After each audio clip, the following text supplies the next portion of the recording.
के लिए दुआएं करवाते थे। आज क्या हो, दुनिया को पता चल गया मुसलमान झूठा हो गया है, बेईमान हो गया है, लुटेरा हो गया, डकैत हो गया है, बदकिरदार हो गया है, निगाहें आवारा गर्दी का शिकार हो गई है। इसलिए इसके दम में भी कोई दम नहीं रहा। हमने देखा है बचपन में हमारे बिरादरान वतन की औरतें भी अपने बच्चों को, जिनका इलाज डॉक्टर करने से मना कर देता, जाओ कुछ दिन का मेहमान है, वो अपने छोटे बच्चों को लेके मस्जिद के दरवाजे पे खड़ी होती थी और नमाजी नमाज पढ़ के निकलता था, फूंक मार देता था, 2-4 दिन के बाद देखा जाता बच्चा अच्छा हो जाता था। आज क्यों नहीं? कौम का मिजाज ये बन गया है कि हमें आप कुछ मत कहिए, हम तो छुट्टे साड़ हैं, इस खेत में भी मुंह मारेंगे, इस खेत में भी मुंह मारेंगे, हमें कुछ मत कहिए आप। तो हम किस काम के लिए आए हैं? चापलूसी करने के लिए?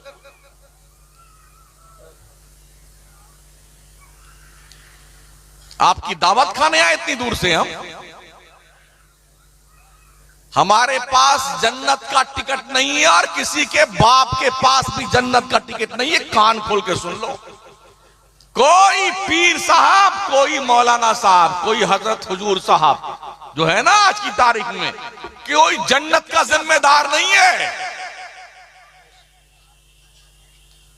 अपने रब को राजी कर, जब तेरा घर सो जाए और मुसल्ला चुपके से उठा करके वजू करके तेरे सजदे हो, तेरे रब की बारगाह हो, और अपने रब के गुणगान कर, ताकि तेरे घर में रब की रहमतें और बरकतें नाज़िल हो।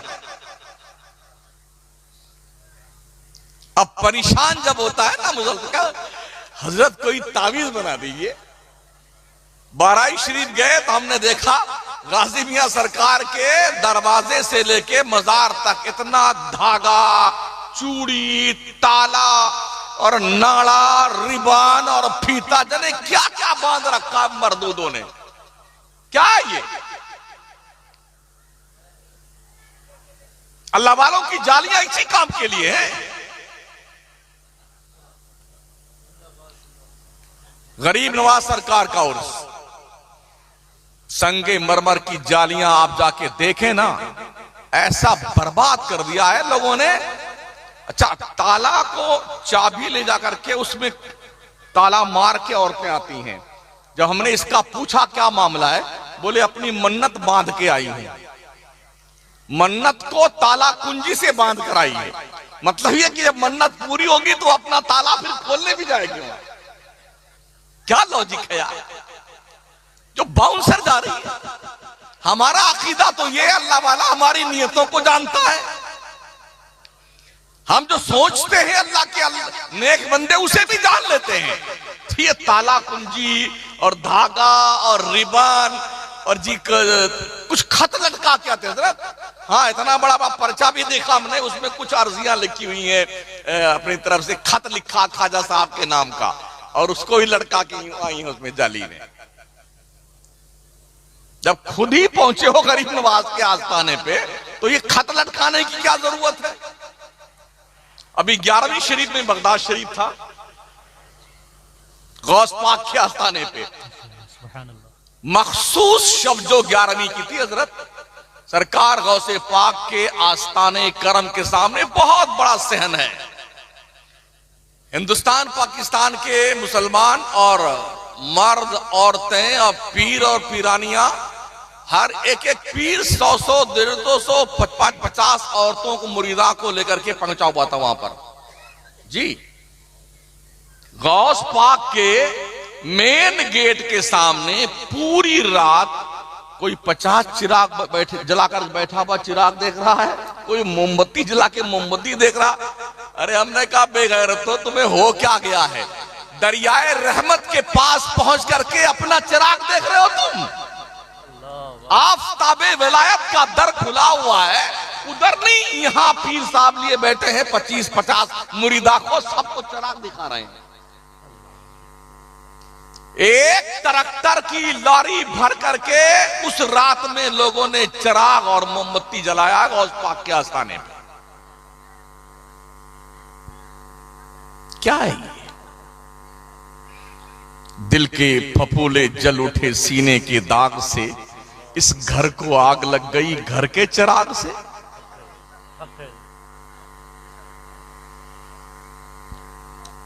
अगर आपने अपनी जिम्मेदारी आज महसूस नहीं की तो नस्लें आपको भूल जाएंगी कि आप हैं कौन और कौन थे।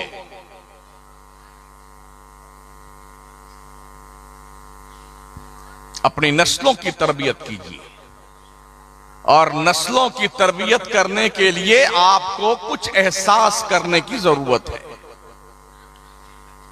ये शराब पी करके कव्वाली गाने वाले कव्वाल, जुमा तक न पढ़ने वाले, नमाज से करीब न जाने वाले, मजहब इस्लाम का मजाक उड़ाने वाले आकर के स्टेज पे बैठते हैं और लोग इतनी बड़ी बड़ी दाढ़ी रखाकर नीचे, क्या बात है बाबा, क्या बात है, शर्म नहीं आती बेहया?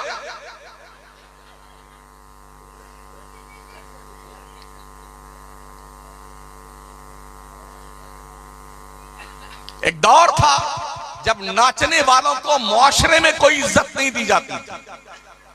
कोई भी नचनिया मुहज्जब सोसाइटी में कुर्सी पे बैठ नहीं सकता था। आज स्टेज पर नाचने वाला नाचता है और इज्जतदार लोग जलील होके नीचे बैठते हैं। और कितने लौंडे और लौंडिया ऑटोग्राफ लेती उन नचनियों गवैयों से।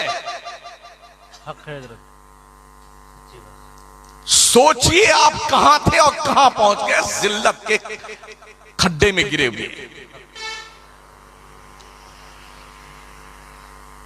मुल्क पर हम जाते हैं, देखा हमने जो झूले उसमें कूदने वाले होते, झूले कूदने वाले बुर्का पहन पहन के हमारी माई बहनें उस झूले पे कूदती हुई दिखी है मुझे। हाँ,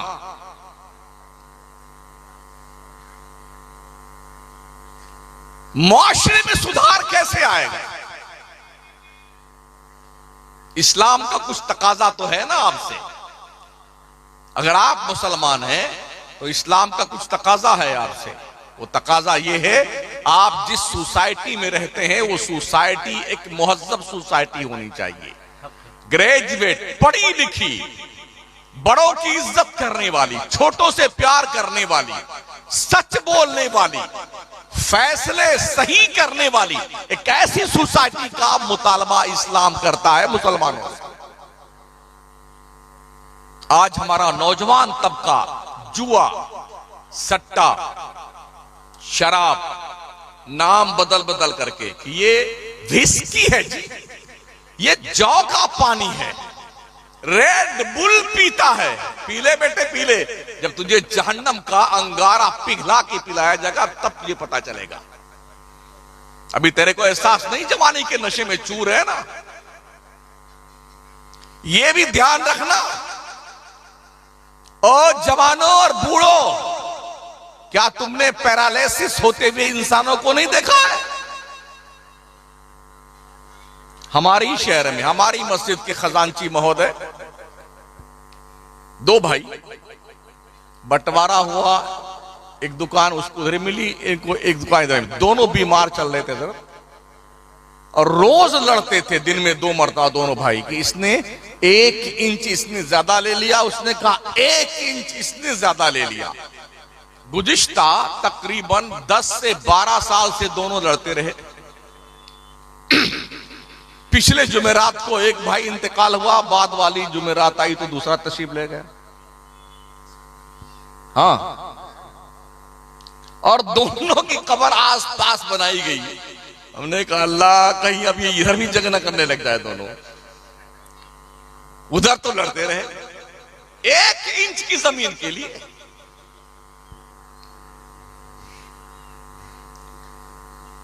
मौत से किसको रुस्तगारी है? आज वो, कल हमारी बारी है।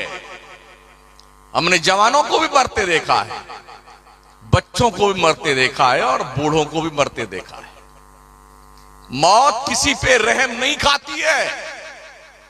चाहे कितना रोएं आप, आंसू बहते बहते आंखें फट जाए आपकी, मगर मलकुल मौत किसी पे तरस नहीं खाती।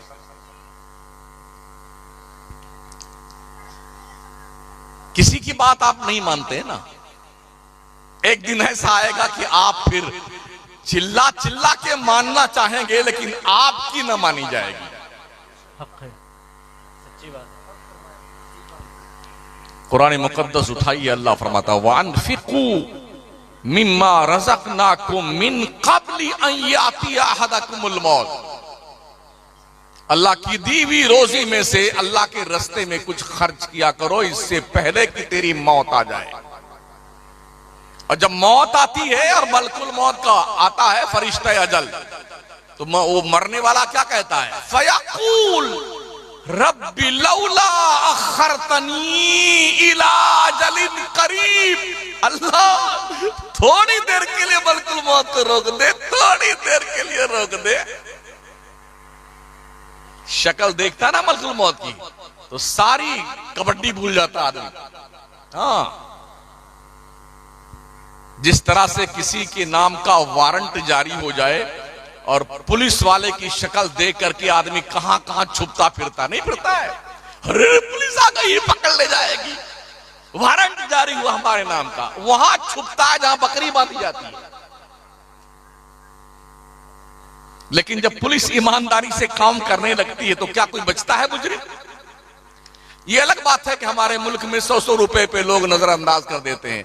100 रुपया दे दीजिए रेलवे में, आप जो है जनरल टिकट भी नहीं लिए हुए हैं तो एसी में हमारे पुलिस वाले जीआरपी वाले वो बिठा के लेके आते, बैठिए 100 रुपये दीजिए हम। लेकिन क्या ऐसा मलकुल मौत के साथ आप कर सकते हैं कि हज़रत थोड़ा छोड़ दीजिए? फयक़ूल, बंदा पुकारेगा अल्लाह रब्बी लौला अख़रतनी इला अजलिन करीब, थोड़ी देर के लिए मलकुल मौत को रोक दे। किस लिए? क्या कहता बंदा? फ़अस्सद्दक़ व अकुम मिनस सालिहीन। अल्लाह मैं सदका कर लूं, खैरात कर लूं, नेकियां कर लूं, परहेजगार बन जाऊं। तो 80 साल से घास छिल रहे थे, 90 साल की उम्र हो गई, 80 साल की उम्र हो गई, अब तक नेक बनने का शौक नहीं चल रहा था। शक्ल मलकुल मौत की देखी है तो डरने लग गया। रब फरमाता वलन युअख्खिरल्लाहु नफ्सन इज़ा जाअ अजलुहा। मौत का एक वक्त मुतय्यन है, अपने वक्त से ना एक सेकंड पहले आएगी ना एक सेकंड बाद में आएगी। वल्लाहु खबीरुम बिमा तामलून। अल्लाह तुम्हारे करतूत को जानता है। चाहे अंधेरे में कीजिए चाहे उजाले में कीजिए, अल्लाह अंधेरे में भी देखता है और उजाले में भी देखता है। हम जानवर नहीं है, जानवर ही कानून से आजाद होता, हम इंसान हैं और इंसान के बाद प्लस हम मुसलमान हैं। इंसानियत का भी कानून हम पर लागू है और इस्लाम का भी कानून हम पर लागू है। एक नाली अगर बहती है, गंदा पानी, कुत्ता, बिल्ली, गाय, भैंस, घोड़ा, घोड़ी, गधा उसमें पानी पीने लगे, कोई रोकता उसे? नहीं रोकता है, जानवर है। अगर कोई इंसान उस नाली से पानी पीने लगे तो चाहे हिंदू हो चाहे मुसलमान हो, सब अरे यार, अरे तुमको दिमाग नहीं यार, तो ये नाली का पानी पीते हो। और फिर भी अगर वो नहीं मानता है, पीना चाहता है, तो लोग क्या कहेंगे? शायद इसका कुछ ढीला हो गया है, पागल हो गया, दिमाग सरक गया इसका। पता चला इंसान के लिए कुछ कानून है, मुसलमान के लिए इंसानियत के साथ मुसलमान का, इस्लाम का भी कानून है। दोहरी पाबंदी आपके लिए है और जिम्मेदारी आपकी डबल बनती है कि आपके मुआशरे के अंदर ऐसे अफराद ना पनपने पाए जिनसे माहौल खराब हो, बुराइयां पनपे। शादी ब्याह हो जाए, ओहो डीजे आ रहे हैं साहब, डीजे। लोग मौलाना हमारा पैसा है, आपका क्या जाता? हमारा तो कुछ नहीं जाता बेटे, जाता तो तुम्हारा ही है, जाता तुम्हारा ही है। दिल के अरमान निकाले डीजे लगा करके। हमने ऐसे भी दूल्हे देखे हैं लोगों ने दिल के अरमान खूब निकाले और दूल्हा अपनी ससुराल तक नहीं पहुंच पाया, रास्ते में ही टंकर ने लात मारा, आग लग गई गाड़ी में। दूल्हा तशरीफ ले गया इस दुनिया से उस दुनिया में। बेगम को लेके आ रहे थे, यूं मर गए साहब, खड्डे में गिर गए। हमारे राजस्थान से सवाई माधोपुर से बारात सूरत जा रही थी। दूल्हे राजा फॉर्च्यूनर में थे, बस आगे जा गई। कोटा आने से पहले चंबल नदी आती है, तो बस कुछ दूर निकल गई थी दूल्हे की जो गाड़ी। बाद में अपने साथियों के साथ, जो दूल्हे के दोस्त लोग होते हैं ना स्पेशल, वो सब उसके साथ में थे। जैसे उस पे पहुंची पुल के ऊपर, देखिए कैसे मौत आई। दूल्हे राजा अपने साथियों समेत गाड़ी लेके खड्डे में कूद गए नदी में, और सबके सब स्वाहा। फिर किसी ने देखा तो फोन किया बस वाले को, जो कई किलोमीटर आगे जा चुकी थी। अब बारात लेके लौट आई है, इसलिए कि दूल्हा ही नहीं रहा इस दुनिया में। ये हालात होते। अभी 4 साल पहले की बात, एक और शहर हमारे शहर मकराना से लगा हुआ कुचामन, जो दूल्हे के दोस्त होते हैं ना, वो चाहते हैं कि हम भी दूल्हा वाली ही गाड़ी में बैठे। हाँ, कैसे भी बैठे मगर उसी में हम बैठेंगे, जो खास दोस्त होते हैं। तो इनोवा में कितने आदमी आते हैं? 6-7 आते हैं, और 2 थोड़ा दुबला पतले हो ना तो 8 भी आ जाएंगे। तो कोई तंदुरुस्त थे दोस्त लोग, बारात जा रही थी, 8 आए नहीं आए, 7 आ गए थे, 8वां बैठे फिर निकल आए, फिर बैठे फिर निकल आए। कहा यार अब हम नहीं जा पाएंगे, हमारा मतलब ये शौक था कि हम अपने दोस्त के साथ उसी गाड़ी में जाते, अब आप लोग जाइए। उतरा बेचारा, बहुत देर तक बहुत अफसोस के साथ खड़ा रहा। वो गाड़ी चली गई। 2 घंटे बाद खबर आई कि वही गाड़ी का एक्सीडेंट हो गया जिसमें दूल्हे राजा थे, और 7 के 7 ट्रांसफर हो गए। जब इसको खबर लगी तो ये बेहोश हो गया सुनकर के हजरत। अरे अल्लाह तेरा बहुत बहुत शुक्र है, अच्छा हुआ मैं मोटा था, आया नहीं, अंदर बच गया। अच्छा हुआ मैं गाड़ी में नहीं आया। ये कोई कहानी नहीं है, ये हकीकत है।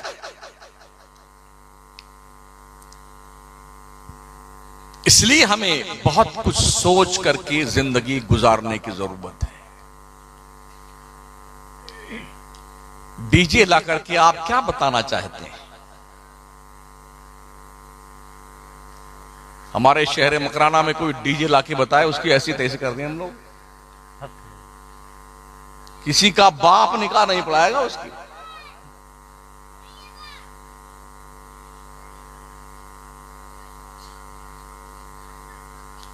ये जिम्मेदारी कौन समझेगा? जो बड़े बुजुर्ग लोग घर के हैं ना, जो घर के मुखिया लोग हैं, उन्हें चाहिए कि वो अपनी जिम्मेदारी महसूस करें। शादियां डीजे से नहीं होती हैं। इंसान बन के रहिए, जानवर बन के मत रहिए। इतना तेज डीजे बजता है कि अटैक का मरीज मर जाए सुन करके उसकी आवाज को। एक अच्छा खासा मुआशरा एकदम बेचारा इतना ज्यादा प्रभावित उससे हो जाता है, डर के खौफ ज्यादा हो जाता है, उसकी आवाज कान में लोग उंगली ठूस लेते हैं, इतना तेज बजाते हैं लोग डीजे। तो क्या मतलब ये डीजे बजा के तुम पड़ोसियों को तकलीफ देना चाहते हो? इस्लाम तो ये कहता है अगर रास्ते में कांटा पड़ा हुआ है तो उस कांटे को हटा दो, इस नियत से कि किसी को चुभ ना जाए। अल्लाह इस कांटा को हटाने पे तुम्हें सदका का सवाब अता फरमाएगा। कोई पत्थर पड़ा हुआ है, उसे इस नियत से हटा दो किसी को ठोकर लगकर तकलीफ ना पहुंचे, अल्लाह तुम्हें सवाब देगा। बजाय सवाब लेने के अच्छे खासे मुआशरे को शोर मचा करके डीजे का उसकी नींद हराम करते हो। कितने बड़े जालिम हो तुम लोग। हुकूमत की जिम्मेदारी इस एंगल से बनती है कि डीजे पर सामूहिक तौर पर पूरे मुल्क में पाबंदी लगनी चाहिए, इसलिए कि डीजे किसी एक विशेष वर्ग के लिए नहीं है बल्कि पूरे मुल्क को प्रभावित करता है और अपना असर छोड़ता है। मरीज को डीजे नहीं देखता कि हिंदू मर रहा है कि मुसलमान मर रहा है, उसे मर नहीं है उसकी आवाज पर। हक है। ये सोचने की जरूरत है। और ये सोच कब आएगी? जब आप पढ़े लिखे होंगे तब। हमारे यहां पढ़ता कौन है? 12वीं पास करते करते बाई ग्रेस पास होता है हमारा मुसलमान। हाँ, और बाई ग्रेस पास होने पे भी घर में लड्डू बढ़। हमारा गुड्डू बाई ग्रेस पास हुआ है, इसको पता ही नहीं बाई ग्रेस किसे कहते हैं। अरे धक्का मार के पास किया गया भाई साहब, मेहनत से पास नहीं हुआ है, बाई ग्रेस। इस पे क्या का लड्डू बांटते हो? मरारा के सादात का एक सेंटेंस है ना, आधी रोटी खाइए, बच्चों को पढ़ाइए। माशाल्लाह। जिस मुआशरे में तालीम नहीं होगी, उस मुआशरे का इंसान जंगली जानवर की तरह होता है। पढ़िए, गौसे आजम फरमाते हैं, दरस्तुल इल्म हत्ता सिरतु कुतबा। पढ़ता रहा मैं, पढ़ता रहा, पढ़ते पढ़ते पोस्ट ग्रेजुएट बन गया। गौस पाक फरमाते हैं, इस्लाम जिहालत का मज़हब नहीं है, इस्लाम असाक्षरता का मज़हब नहीं है, अज्ञानता का धर्म इस्लाम नहीं है। इस्लाम के धार्मिक पुस्तक कुरान का पहला मैसेज जब अल्लाह का बंदों के नाम आया तो क्वालिफिकेशन का पैगाम था, इकरा।